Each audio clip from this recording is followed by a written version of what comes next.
It's been raining since this morning, non-stop almost, and I've decided to share the beauty of such a serene day with you all. I don't normally like the rain, I don't normally like this type of weather, but today I find it quite soothing. It must be the energy of the day, I don't know. Or perhaps me noticing how the nature started to change. Within one day, I suddenly noticed that all the birches started to change color of the leaves. The rest of the trees are still okay, but birches within a few hours of today suddenly going yellow. It's quite amazing. Very odd, very interesting. I've never paid attention to that before. It's amazing how much we start noticing when we go with the flow of the energies that the elements of the nature they present to us. If we embrace and let them flow through us, we discover so much worth knowing and so much that we already knew but didn't quite have up on the surface, I suppose, accessible. Now, having said that, I've been contemplating about something after watching a video which shared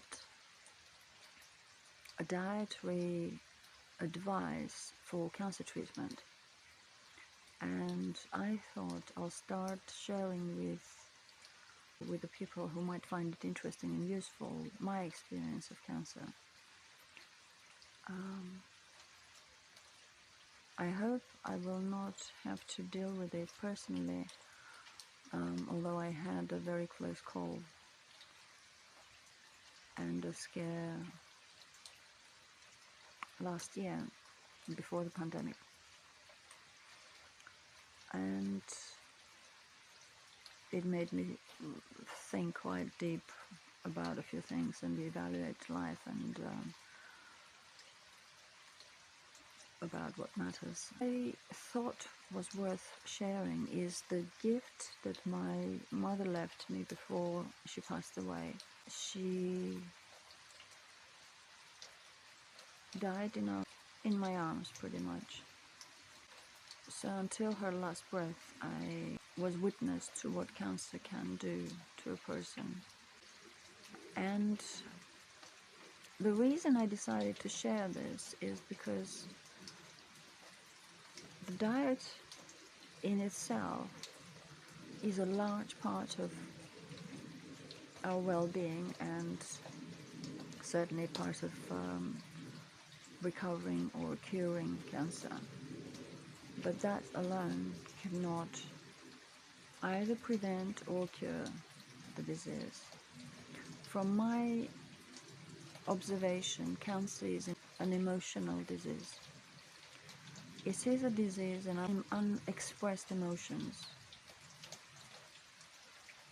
It is what we suppress and or repress, where we detach ourselves from the feelings, when we are not transparent with what we feel, we are not transparent with ourselves and or the world around us.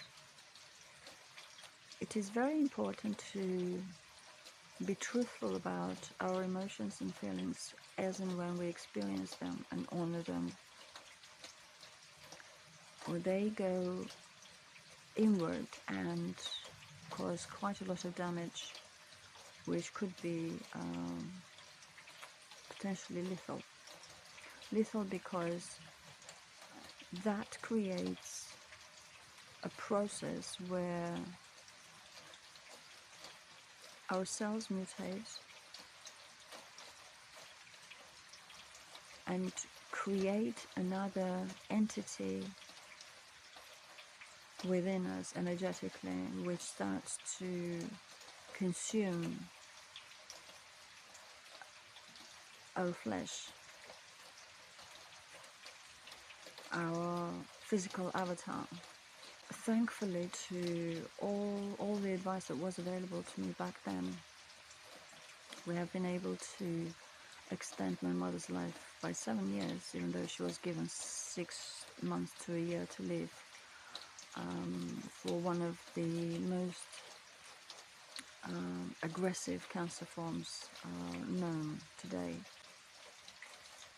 I've watched the dynamics from the moment my mother was diagnosed to her last breath. I've seen how she nearly overcome the disease, to the extent where at one point her grey hair was starting to grow dark again. It was filled with pigment, and it would seem that her body was regenerating and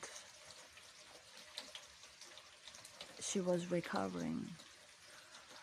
However, the chemical impact to her body of chemo that she undergone was so severe that she eventually started to lose the battle with the disease, because her mental capacity, her mental strength, willpower was not allowing her to beat it anymore. The disease was proving to be stronger. She is one of the strongest people I've ever met in my life. There was nothing she could not overcome. But when it came to emotions, she wasn't even truthful with us, her children, to the full degree. And I'm not saying this as a criticism to her. I'm saying this out of compassion and understanding what it is that she fell victim to, I suppose, and why she lost the battle to cancer. It wasn't enough for all of us around her to show the love. She found herself isolated and in a very dark place, no matter how much love there was around her, because her thoughts were turning darker as the disease progressed, and as she allowed the weakness within her physical body and emotional body to extend over to the mental body.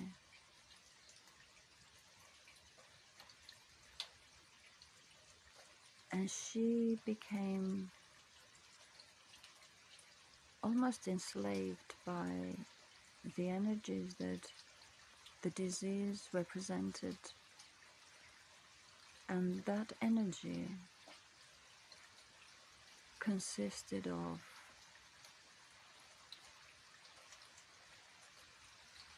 all the emotions that we feel ashamed to express.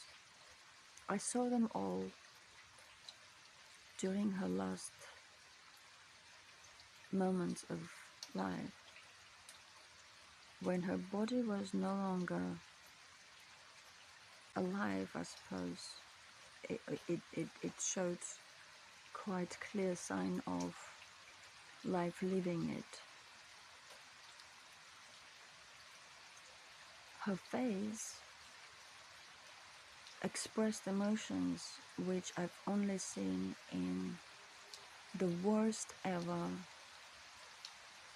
most gruesome horror movies, and I do not watch horror movies. I don't like them. But that experience left me traumatized to such a degree that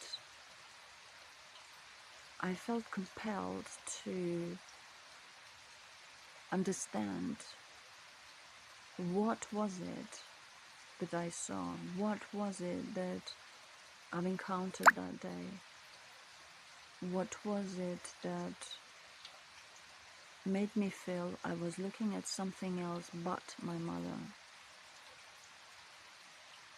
It did not feel like her anymore. I was witnessing an energy which lived inside her while the disease was progressing, and that, whatever it was eating her alive.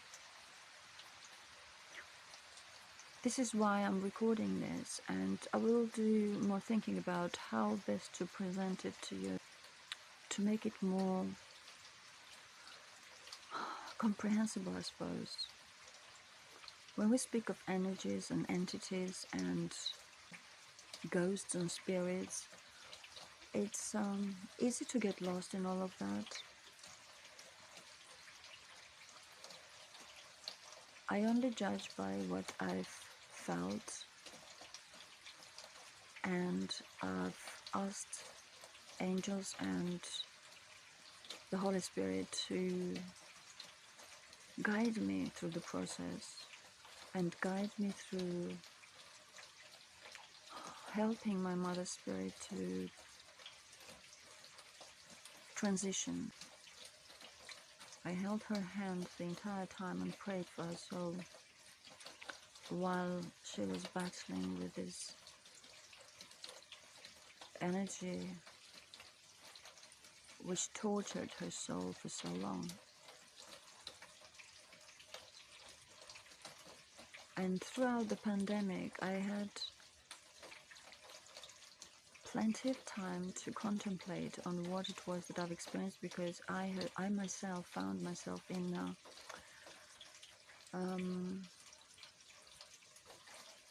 very deep places,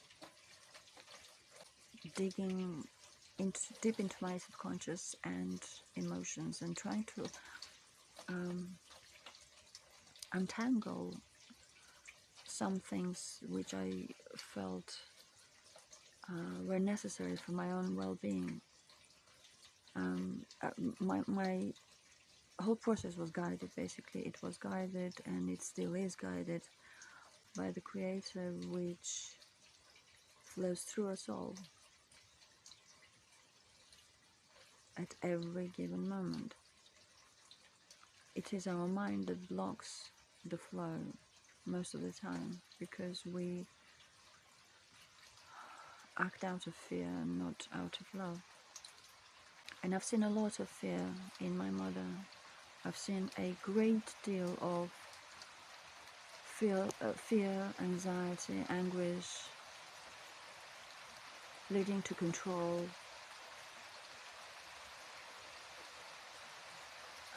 And again, this is not being said out of criticism. I love her very much. I loved her, and I do not wish this to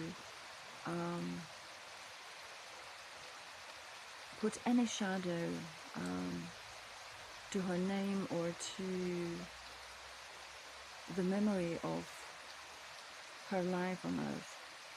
To the contrary, I believe that she lived not in vain, and she has passed on a great gift which the humanity can benefit from, which is why I'm compelled to speak about it, to share with you. All her life she acted out of others' expectations and responsibilities and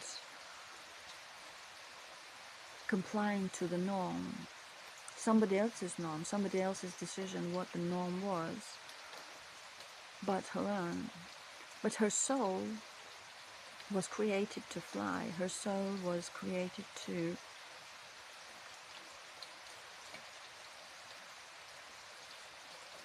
be a star.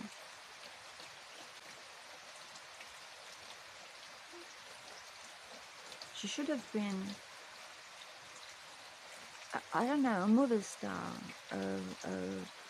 a great dancer, a musician. She was so talented. She was so beautiful, so intelligent. But the sheer fact that she never truly lived her life the way she should have, the way she could have, and she suppressed her emotions to the degree of mutation. Yes, that's the only way I can describe it. Mutation at a molecular level. When we suppress our emotions and feelings, they do not find appropriate outlet for what they are. However ugly they may feel to us, however unacceptable they may appear to us or others, we must not suppress them. We must find an appropriate outlet for all that we feel. Otherwise, it goes inward, and it implodes. It creates some sort of nuclear reaction inside our bodies, which then leads to an absolute destruction from within, where we create a portal, I suppose, of some sort within our auric field, allowing the denser energies, the lower frequency energies, to penetrate us and take hold of us at a purely biological level. The way I feel it and the way I've seen in my dreams, the implosion creates